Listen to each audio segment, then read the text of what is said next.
Linear programming अध्याय 12 विविध प्रश्नावली का क्वेश्चन नंबर 6 है। बहुत ही इम्पॉर्टेंट क्वेश्चन है और 5 नंबर 8 नंबर दोनों के हिसाब से इम्पॉर्टेंट है बोर्ड एग्जाम के दृष्टिकोण से। क्वेश्चन ये है, दो अन्न भंडारों ए और बी की भंडारण क्षमताएं क्रमशः 100 और 50 है। इससे 3 जगह माल सप्लाई किया जाता है, एक डी राशन की दुकान, एक ई राशन की दुकान, एक एफ राशन की दुकान। डी ई एफ की रिक्वायरमेंट है 60 कुंटल, 50 कुंटल, 40 कुंटल। और यहाँ पर दिया गया परिवहन व्यय कि डी को ए से जो माल जाता है 6 रुपये प्रति कुंटल के हिसाब से जाता है और डी को बी जो जाता है 4 रुपये प्रति कुंटल के हिसाब से जाता है। तो बोला गया है कि इस समस्या के लिए परिवहन व्यय ऐसा कुछ करिए कि जो खर्चा आए माल जाने का वो न्यूनतम हो तथा वह मूल्य भी बताइए। किस कंडीशन में होगा? लीनियर प्रोग्रामिंग का एक बहुत अच्छा क्वेश्चन है। इनको हम कहते हैं अन्न भंडारण या गोदाम वाली समस्या। पेट्रोल वाले भी एक सवाल है, इसी सवाल का इसी चैप्टर का अगला सवाल है जो पेट्रोल वाली समस्या से रिलेटेड है। तो दोनों का सॉल्यूशन लगभग एक जैसा होगा। एक एग्जाम्पल में भी क्वेश्चन है तो उसको भी आप करिएगा। फिलहाल जब भी ऐसा क्वेश्चन हो तो आप एक सारणी बनाइए। हम इसको मान लेते ए भंडार गृह, ए गोदाम है एक, और यहाँ पे है बी गोदाम, ठीक है ना। और 3 जगह हमको सप्लाई करना है, डी पर, ई पर, एफ पर। इसके पास है 100 कुंटल, इसके पास है 50 कुंटल। ये राशन की दुकान है, इसको चाहिए 60 कुंटल, इसको चाहिए 50 कुंटल, इसको चाहिए 40 कुंटल। तो ये कुछ हिस्से भी लेगा, ये कुछ हिस्से भी लेगा। टोटल कितना इसका हो जाएगा? 60 कुंटल। और फिर यहाँ से यहाँ तक आने का खर्चा है, दिया गया है कि यहाँ से जाए तो 6 रुपये, यहाँ से जाए तो 5 रुपये। मैं यहाँ रुपये भी लिख देता हूँ, किसी सारणी में सब कुछ हो जाए। और यहाँ से इस पे गया तो 5 रुपये। चलिए अब बात करते हैं। ए ई को भी कुछ देगा, ई बी से भी कुछ लेगा, इसी प्रकार ए एफ को भी देगा, बी एफ से भी कुछ ना कुछ लेगा। टेबल बनाना सीख गए तो सवाल बहुत आसानी से हो जाएगा। अच्छा, ए से जो ई को जाता है 3 रुपये के हिसाब से, और यहाँ बी से जो जाता है ई को वो 2 रुपये के हिसाब से। इसी प्रकार एफ का 2.5 रुपये और 3 रुपये, 2.5 रुपये यहाँ से यहाँ और 3 रुपये यहाँ से यहाँ। अब इसके सॉल्यूशन पे हमको जेड निकालना है। जेड मतलब परिवहन मूल्य का न्यूनतमीकरण। 6 रुपये प्रति कुंटल के हिसाब से जाता है, तो मैं मान लेता हूँ कि ए से डी को कितना गया? एक्स रुपये, एक्स कुंटल। इसी प्रकार हम मान लेते हैं ए से ई को गया वाई कुंटल। अब बाकी ना मानिए, मानने को तो एक्स वाई जेड बहुत सारे अननोन मान सकते हैं, पर इस सवाल में 2 अननोन मानने से ही काम हो जाएगा।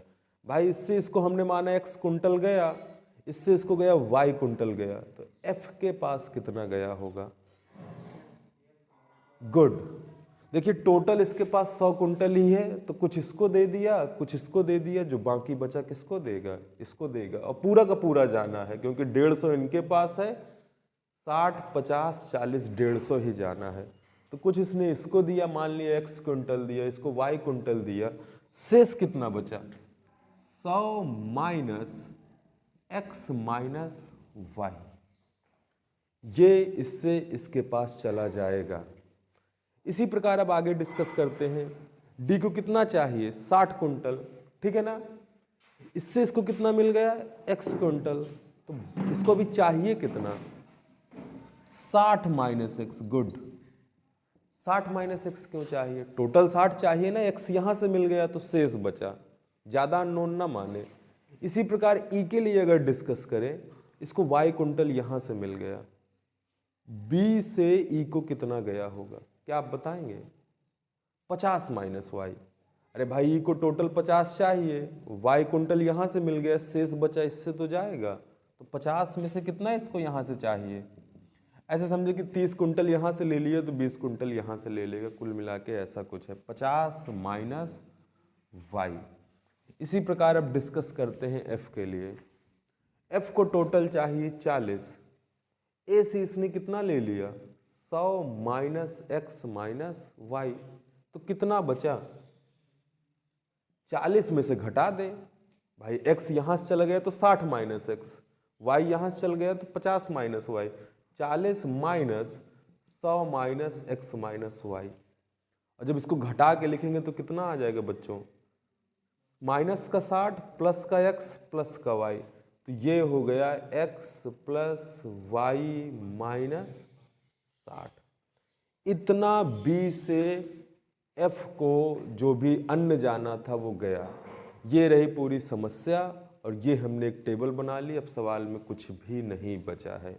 यही मेन कॉन्सेप्ट है। 100 कुंटल 50 कुंटल 3 दुकानों में जाना है, ये परिवहन का खर्चा है जो मोटर गाड़ी ले जा रही है। तो हमने माना कि इसको इतना गया, इसको इतना गया, उसी बेसिस पे ये पूरी सारणी बनाई गई है। अच्छा, अब जेड लिखें। 6 रुपए लगता है 1 कुंटल का, प्रति कुंटल परिवहन व्यय। तो x कुंटल का कितना लगेगा 6x प्लस, अच्छा इसका कितना लगता है y 3 रुपए के हिसाब से प्लस 3y प्लस 2.5 रुपए के हिसाब से इतना गया तो कितना लगा 2.5 into 100 minus X minus Y. इसी प्रकार पूरा खर्चा है निकालना है, कुल परिवहन व्यय का न्यूनतमीकरण। 5 रुपए लगता है इसका, इससे मल्टीप्लाई करा दे तो 5 इंटू, और आगे देखें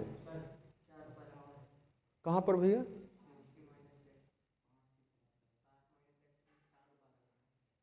₹4 और टेबल में 4 है, सॉरी ये 4 रुपए है।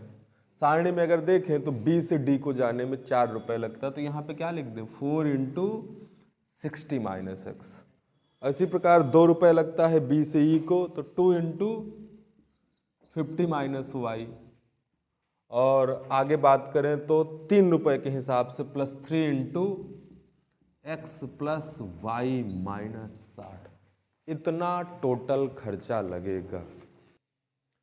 तो जेड को जब हम सॉल्व करेंगे, पूरा सॉल्व करने के बाद ये चीज़ निकल के आएगी 2.5x प्लस 1.5y। आप खुद से मल्टीप्लाई कर लीजिएगा इसका इससे, इसका इससे। जब सबको सॉल्व करेंगे तो जेड की जो वैल्यू आएगी वो इतनी निकल के आएगी।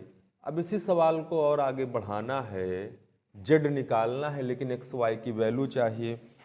अब ये साधारण समस्या नहीं है, ये साधारण समस्या नहीं, ये समस्या किस प्रकार की है कि हमको न्यूनतम मूल, न्यूनतमीकरण करें, मतलब रैखिक समीकरण की समस्या है। तो कोई बताएगा पहली ये समीकरण क्या बन जाएगी, x ग्रेटर देन 0। क्या ये बात क्लियर है? क्यों? कुछ भी मान जाएगा वो 0 से ज़्यादा ही तो जाएगा। r इक्वल टू भी लिख सकते कि मान लीजिए कुछ नहीं गया, पर निगेटिव तो नहीं हो सकता है, निगेटिव होने के चांसेस नहीं है। दूसरा क्या हो सकता है, y greater than r equal to 0, सब में इनइक्वलिटी यही लगा देनी है। तीसरा क्या हो सकता है, 100 minus X minus greater than, क्या इसको कोई और आगे हम बना सकते हैं? क्या बनेगा, ये इधर से इधर जाएगा, प्लस से माइनस, और अगर बात करें तो क्या हो जाएगा -100। अगर मैं माइनस कॉमन लेके काट दूं तो क्या हो जाएगा, x plus Y less than. Very good. जब भी माइनस कैंसिल करते हैं तो चिन्ह बदल जाता है। समीकरण नंबर 1। इसको भी किससे ज्यादा रखना है, 60 minus X greater than or equal to 0। क्या इसको कुछ और लिख सकते हैं? क्या इसको ये लिख सकता हूं? बताइए यस या नो। ये 60 इधर से उधर जाएगा। इनइक्वलिटी का एक नियम होता है कि अगर माइनस काटना हो तो चिन्ह बदल देते हैं, बहुत बार बताया जा चुका है। इसी प्रकार 50 समीकरण number 2, 50 minus Y greater than or equal to 0, यहां से लिखेंगे तो वह क्या आ जाएगा, y less than or equal to 50। और लास्ट वाला है x प्लस वाई माइनस 60। अच्छा, ग्रेटर देन क्यों लिख रहे हैं? जब भी न्यूनतमीकरण करना हो, मतलब कि कम से कम, तो हमेशा इनइक्वलिटी लगाइए। ये अगर लैंग्वेज में कुछ नहीं बोला गया है तो 1, 2, 3 को हल करके ग्राफ बनाना है। ग्राफ बनाने के बाद इस समस्या को सॉल्व करके आंसर निकालना है। तो अब हम जा रहे हैं सवाल के अगले स्टेज में। पहला स्टेप ये था कि आप ये बना लें, दूसरा स्टेप था कि हम जेड निकाल के ये सारा बना लें, लेकिन अब इस इनइक्वालिटी को हल करना है। अब ये पिछले साल का सवाल हो गया कि इस समीकरण को कैसे हल करके दिखाएंगे। आई थिंक बहुत कठिन नहीं है। इसका ग्राफ बनाना क्या कठिन है? इसको 3 डाल दें, इसको क्या डाल दें 4। तो आइए एक एक के ग्राफ को बनाते हैं, हल करते हैं, पूरा का पूरा इसका आंसर देते हैं कि क्या फाइनली निकल के आएगा। मैं हटा दूं यहां से, अब इस टेबल का कोई काम नहीं है।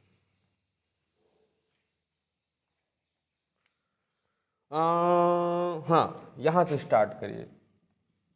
देखिए, जब भी ग्राफ बनाना हो ना तो स्टार्ट कहां से करें? बराबर लगा के। फिर इनइक्वालिटी ये बताएगी कि रीजन किधर का लेना है। x प्लस वाई सबसे बेस्ट तरीका है, एक बार x एक बार y। x 0 तो y 100, y 0 तो x 100। क्या इसको हल करने की जरूरत है? नहीं। x बराबर 60 तो मुंह जबानी बनाया जा सकता, y बराबर 50 मुंह जबानी बनाया जा सकता है।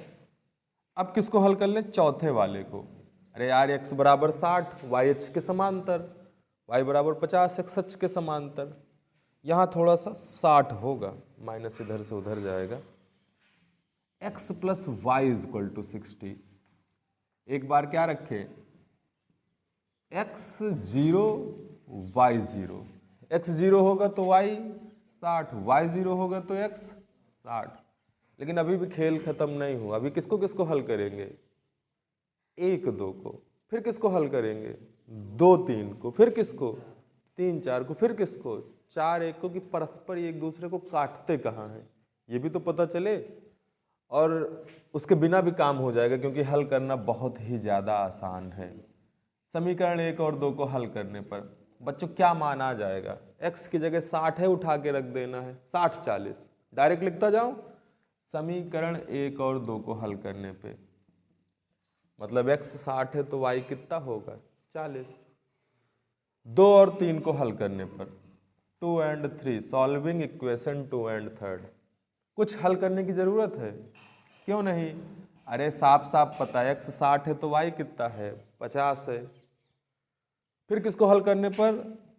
3 और 4 को हल करने पर बच्चों 3 और 4 को हल करेंगे तो y 50 रख देंगे तो x कितना आ जाएगा? 10। फिर किसको हल कर सकते हैं? ग्राफ में साफ साफ दिख जाता है, लेकिन अभी हम एग्जैक्टली 4 और 1 को हल करने पे। अच्छा, इसको हल कैसे कर सकते हैं? क्या ये हल होंगे? बोलिए यस या नो, ये हल होंगे कि नहीं होंगे? अरे बताओ, हल होंगे कि नहीं हल होंगे? 4 और 1 नहीं हल होंगे। क्यों नहीं हल होंगे?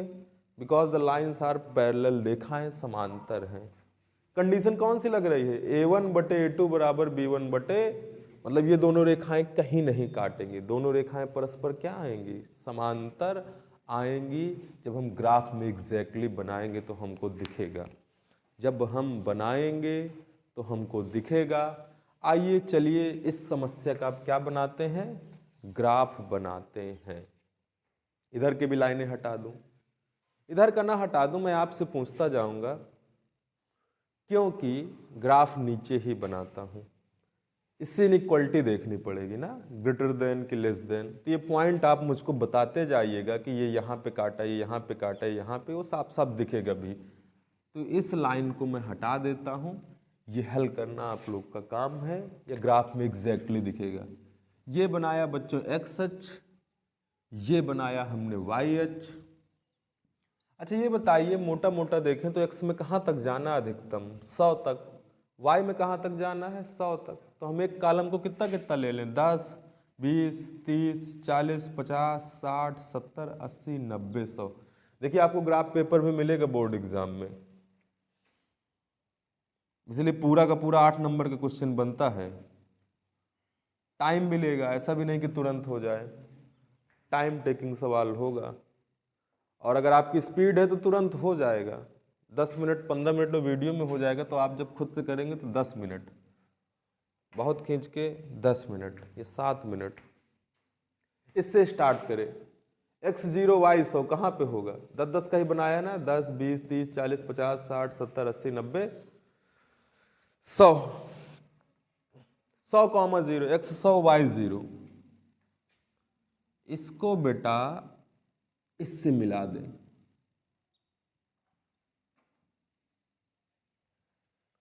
अच्छा, इन पे एक चीज जरूर मेंशन किया करिए, इस पे लिख दे फर्स्ट, कि हमको पता चले कि ये रेखा 1 है, और आपके पास जगह हो तो पूरा का पूरा क्या लिख दीजिए? रेखा का समीकरण।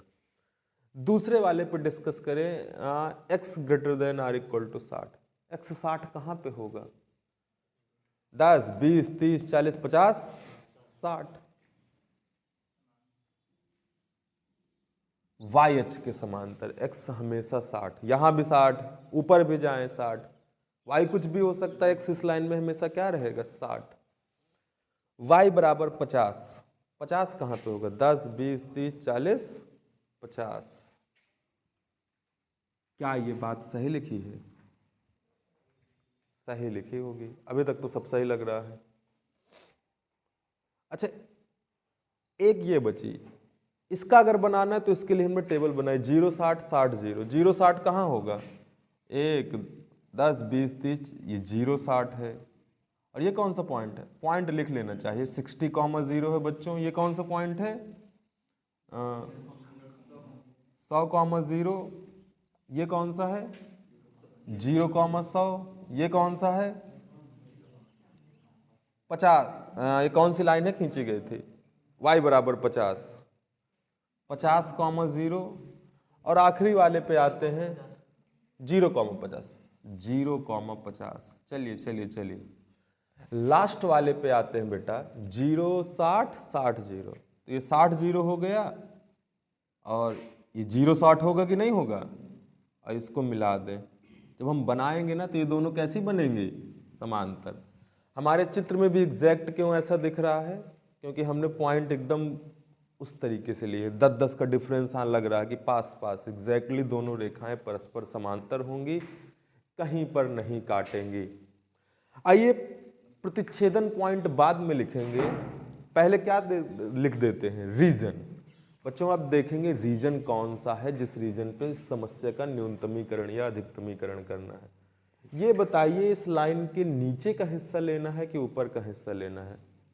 नीचे का। क्यों? लगी क्या है? Less than. लेस देन का मतलब क्या है? इसके क्या हमेशा लेस देन का मतलब नीचे का होता है? नहीं, इनके बीच में चिन्ह जब क्या हो? प्लस हो। और इसका सबसे सही रीजन क्या है कि आप एक नीचे का बिंदु रखिए और एक कहाँ का रखिए? ऊपर का रखिए, जो भी संतुष्ट कर जाए। तो इसके नीचे का पॉइंट क्या रख सकते हैं? 0, 0। 0, 0 रखूंगा तो क्या 0 100 से छोटा है? हाँ, संतुष्ट कर रहा है। और बड़ा बड़ा जाने तो इसके नीचे का लेना है, तो मतलब ये वाला आंसर तो फेल हो गया। इसके नीचे ही कुछ ना कुछ हमको लेना होगा। हल्का हल्का डॉट डॉट कर दूं, बाद में पूरा रंग दूंगा। इसके नीचे का लेना है। चलिए, इसके इधर का बताइए, इसके किधर का लेना है? 60 से कम। ये x बराबर 60 है, दूसरी लाइन है। दूसरी लाइन है कि नहीं है बच्चों? ये तीसरी लाइन है और ये चौथी लाइन है। तो 60 से कम का मतलब इस साइड, 60 से कम का मतलब इस साइड का हमको लेना है। इसके नीचे का, इसके इस साइड का। तो ये वाला हिस्सा भी क्या हो गया बच्चों? अब फेल हो गया। इसके नीचे, पर इसके इधर नहीं जाना, इसके इधर। तो इधर भी थोड़ा सा डॉट डॉट कर देता हूँ, बाद में मैं अच्छे से रंग दूंगा। आपको ऐसा सोच के करना होगा। ये 3-4 पेंसिल आप यूज कर सकते हैं कि जिसमें सारे मिक्स हो जाएं। इसके नीचे, इसके इधर। आइए बात करते हैं y less than equal to 50 का मतलब क्या है? इसके भी नीचे। तो देखिए ये वाला हिस्सा गायब, ठीक है ना? ये वाला हिस्सा गायब।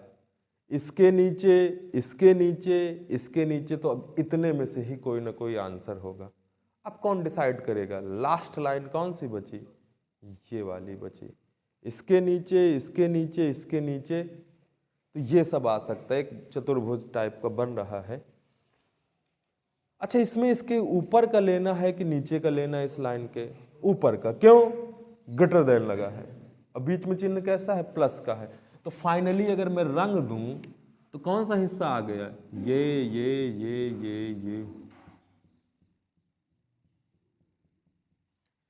इस वाले हिस्से से हमको जेड की वैल्यू निकालना है न्यूनतम। लेकिन अब असली बात है कि ये पॉइंट लिखने पड़ेंगे, ये वाला पॉइंट चाहिए, ये वाला पॉइंट चाहिए, ये वाला पॉइंट चाहिए और ये वाला चाहिए। बच्चों ये कौन कौन सी रेखा का प्रतिच्छेदन बिंदु है? पहली और दूसरी। और पहली और दूसरी कहाँ पे काटते हैं? लिखा है आपने, पहली और दूसरी कहाँ पे काटते हैं? 60-40। गुड, अरे वो कॉपी में देख लीजिएगा। अच्छा ये किसका किसका प्रतिच्छेदन बिंदु है? पहली और चौथी। अरे ये फर्स्ट लाइन है, ये कौन सी लाइन है? फोर्थ लाइन है। पहली और चौथी कहाँ पे काटती हैं? पहली ये है, चौथी ये है, सॉरी पहली और तीसरी, पहली और तीसरी 50-50। अरे y 50 है तो x भी कितना आएगा? 50। नहीं निकाला तो भी हम समझ लेंगे। अच्छा ये किसका किसका प्रतिच्छेदन बिंदु है? तीसरी और चौथी। तीसरी और चौथी कहाँ पे काटती हैं? 50-10-50।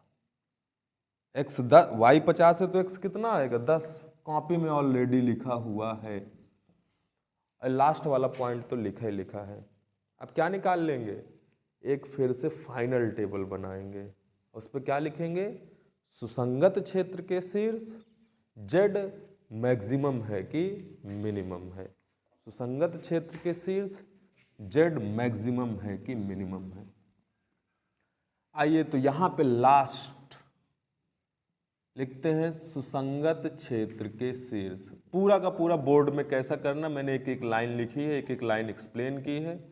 आप इसको फिर से भी देख सकते हैं ना, कभी भविष्य में देखना चाहें तो। सुसंगत क्षेत्र के शीर्ष और z बराबर 2.5x plus 1.5y plus 410। Check करना है किस केस में अधिकतम आएगा, किस केस में क्या आएगा? न्यूनतम आएगा। सुसंगत क्षेत्र के शीर्ष क्या लिख देंगे? 10-50, फिर 50-50, फिर 60-40, 4 ही पॉइंट आ रहे हैं, और 60 कॉमा। बच्चों इस कंडीशन में जेड कितना आएगा? आप मुझको आंसर बताते जाइएगा। पहला केस है हमारा 10-50। 10-50 वाले में जब आप रखेंगे तो ये आएगा 510। वैल्यू रख के चेक करिएगा। दूसरा केस है अपना 50-50। इस पे जब बच्चों आप रखेंगे 50-50 और हल करेंगे तो ये आ जाएगा 610। तीसरा केस है हमारा 60-40। जब आप 60 रखोगे, 40 रखोगे, हल करोगे तो कितना आएगा भैया? 620। और चौथा केस है अपने पास 60,0। जब इसको रखेंगे तो कितना आएगा? 560। बहुत अच्छे। चारों को हल करने के बाद फाइनली ये आंसर आएगा। हमको क्या करना था? इसका न्यूनतमीकरण। कौन से केस में न्यूनतम है? ये मिनिमम है। ये केस क्या है? मिनिमम है। यही इसका क्या है? आंसर। इस कंडीशन में 10-50 का मतलब क्या है बच्चों? ए से डी को 10 कुंटल गया, बी को कितना गया? 50। बाकी शेष का भी हम निकाल सकते हैं, कितना कितना कहाँ से मिला। न्यूनतम मूल्य तब लगेगा कि आपूर्ति भी उतनी हो जाएगी और पैसा भी कम लगेगा। इसका मतलब ये होता है कि आपूर्ति भी हो गई, उसको सबको सब कुछ मिल गया, लेकिन मिनिमम रुपया ये लगा। और मैक्सिमम रुपया होता तो फिर अलग तरीके से बात करते, लेकिन इस समस्या का मिनिमम रुपीज ये है, और ये रहा पूरा का पूरा सवाल। बच्चों इसी चैप्टर का क्वेश्चन नंबर 7 भी अगर डिस्कस करें तो सेम सवाल है, और बुक से आप क्वेश्चन देख लीजिएगा। एक्सरसाइज 13 विविध प्रश्नावली क्वेश्चन नंबर 7। इसको आपको घर पे ही करना है, लेकिन मैं हिंट दे देता हूं ना। 2 तेल कारखाने हैं ए और बी। एक इधर मान ले ए, एक इधर मान ले बी। पता कैसे चले? ऐसा टेबल बनाना है तो पूरा सवाल पढ़ने के बाद पता चल जाएगा। इसकी क्षमता है 7000 लीटर। बच्चों इसकी क्षमता है 7000 लीटर। इसकी क्षमता कितनी है? 6000 लीटर। और इसको 3 पेट्रोल पंप क्या दे दिए गए? D E F. क्या टेबल सेम नहीं बन गई? ऐसी टेबल कब बनती है?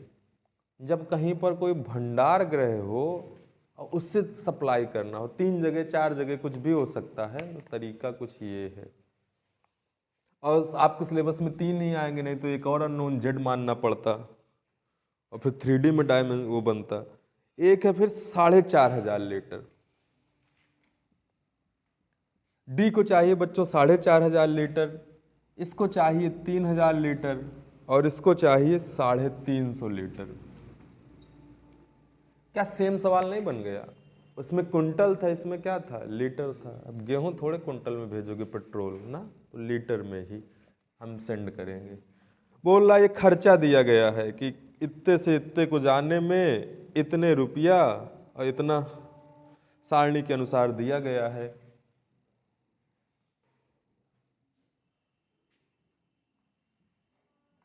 तो इस सवाल में बच्चों ये आपसे पूछा गया, निम्नलिखित सारणी के अनुसार 10 रुपए प्रति किलोमीटर का 1 रुपया लगता है।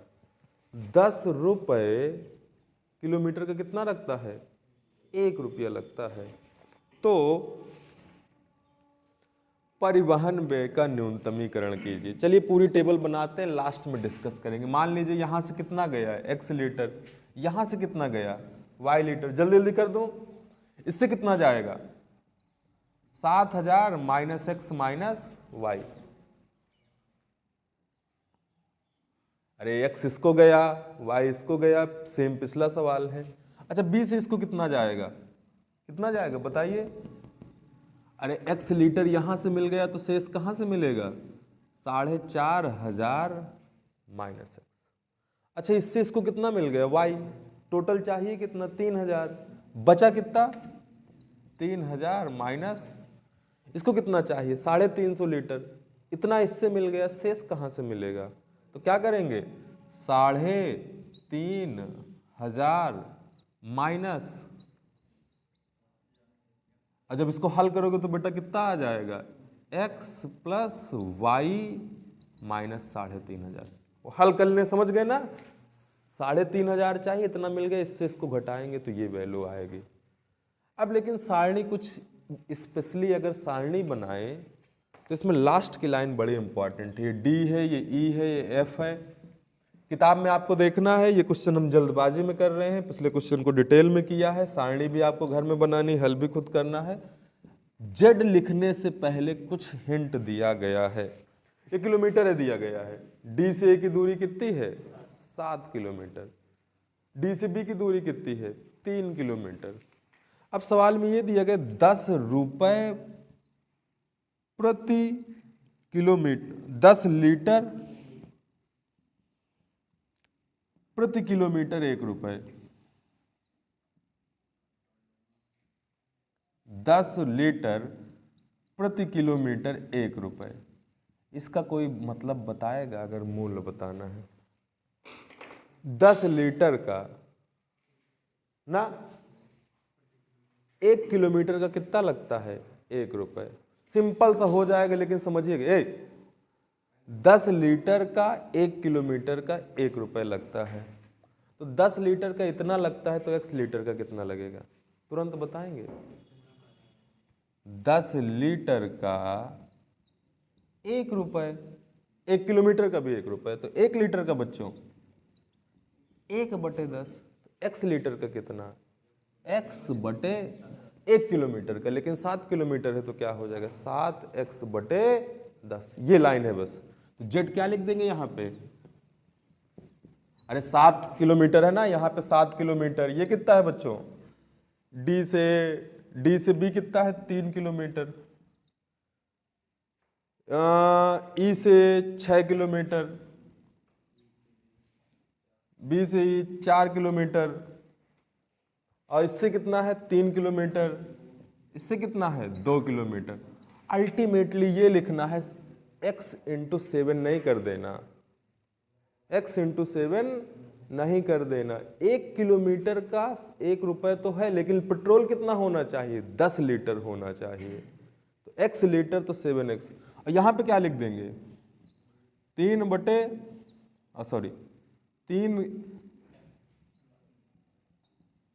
बटे में कितना लगा देना? 10। सब में बटे में क्या लगा देना है? 10। और इसके बाद इसको क्या कर लेना है, सॉल्व कर लेना है, हल कर लेना है। उसी तरीके से इनइक्वालिटी क्या बनाएंगे, greater than 0, y greater then 0, ये ग्रेटर देन 0। ये क्वेश्चन आपका होमवर्क है, सेम उसी तरीके से करना है, हल करना है, आंसर निकालना।